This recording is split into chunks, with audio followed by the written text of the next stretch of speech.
action.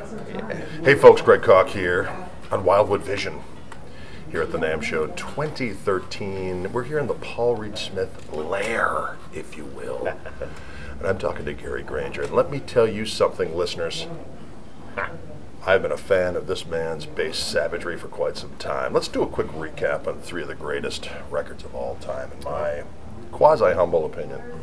You got your Blue Matter, John Scofield, featuring yourself, Dennis Chambers. Yeah. What? And then we've got Loud Jazz, pow, pick hits live, poo, pa, poo, a punch to the sternum, punch to the abdomen, and to the jaw at the same time. That's some fun stuff. You're a wizard. That's all I'm going to say. Hey, I just have fun. I like that kind of talk. Now, we have been seeing each other at various different trade shows, your Music Messa, your NAMM Show, and you're doing stuff for Paul Reed Smith. But this year, you have your own signature bass device of doom. Would you care to tell us about this creation? Well, this has been a long time coming. It's about 10 years, maybe 12 years in the making.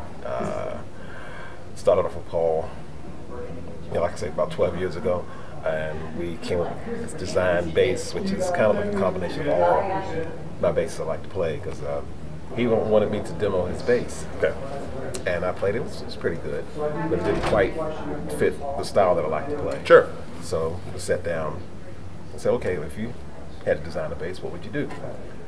So I said, okay, let's see. So I would take a little bit of that, a little bit of this, a little bit of that, put it all together, make it nice and balanced. Right. And he came up with, the prototype first, the profit stock line. And then he said, okay, well, after this is all perfect, then we'll make a product line, which will be a little less in price, but everybody, regular guys can buy it.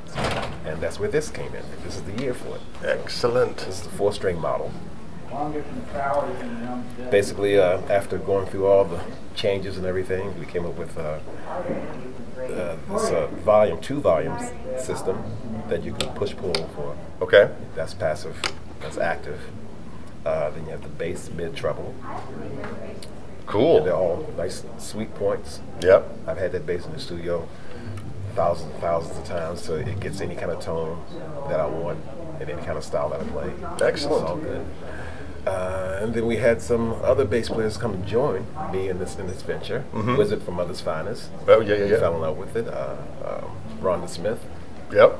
Actually, Rhonda Smith, I gave my product line prototype To her. 4-string to her because she fell in love with it, so I couldn't say no. Right, exactly. Like I said, she made you an offer you couldn't understand. Hey, there you go. It's been really good. Kevin Walker. Okay. Justin Timberlake's man. Cool. It's been a nice ride. I like it. So tell us what kind of stuff you've been playing on lately.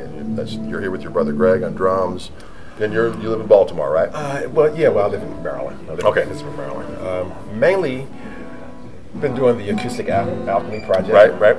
Going on tour with them, of course, with the PRS band. Right.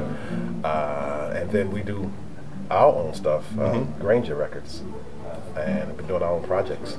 Excellent. So that's kind of been the I main like thing. it. Yeah. I like it all. Because when I was with Scofield, when that all changed over, that's when my brother and I got together. We created a studio in our basement. We started writing and started doing our own thing. Excellent. It's all good. Well, it is all good. Yeah. I like the sound of it. Yeah. You'll be at Music Messa again this year? I think so. All right. I will probably be there as well. One of these days we got to do some playing. That would be a lovely thing. That would be a good thing. I'll have the space. We'll have to work on it. Well, thank you so much for spending some time with us, and we'll see you soon. You got it, man. Thanks a lot. All right. Wildwood Guitars, Greg Koch, out.